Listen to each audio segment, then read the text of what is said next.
والفهم ربون متان ساركوبا فهمين دبي سوخنيسا تكان نجي أكيرا وابرو جئتين دفه إن شاء الله. أعوذ بالله من الشيطان الرجيم. بسم الله الرحمن الرحيم. الصلاة والسلام على رسول الله صلى الله عليه وسلم.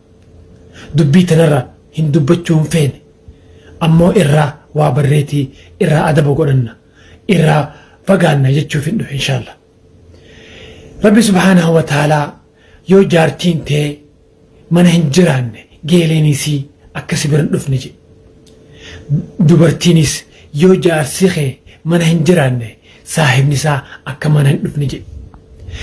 Biyya Su'uud Arabiyaa keessatti wanni kun hate jaarsi isii geelee isiitii wajjin rafe mana dhiistee kuttee gisee deebituu ni agarte.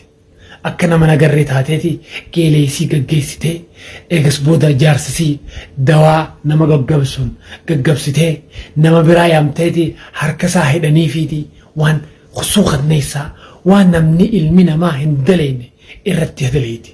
Maal goote ni beektani? Qaanyii isaa jechuullee hin fedhu dubbachuullee hin fedhu. Bakka qaanyii isaa kana solleeste laaffiseetiin isiniif hima. Akka nama muuza solloysutti solleeste. Wallaahi gizii agartee ni rifatta. Qaamni kee hundi ni lola. Suuqanneessa qaamni hundinuu waan akkanaa akkamiin namni dalaga. Inni balleesse badii guddaa qabu. Ammoo isiinis maali badiin dila san ka isarra dabarsu.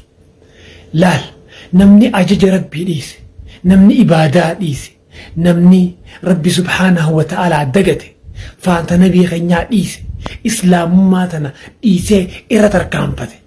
Akka horiitti yaada, akka bineensaatti yaada, akka bineensaa dalagaa horiitti dalaga. Akka mamatti namni garaa dila san jabaate abbaan qabdu siin obboleessa hoo hin qabdu. Namni kuni ilma namaati, ilma dhiiraati. Yoo arra balleesse boru jijjiirama jettee yaaddu.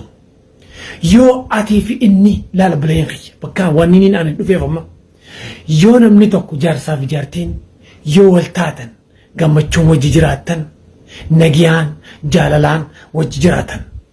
Yoo wal hin taane yoo waliif gammachuu hin qabne jaalaltii hin jiraanne nagayni hin jiraanne wannummaan wal dhibdaniif hin jiru.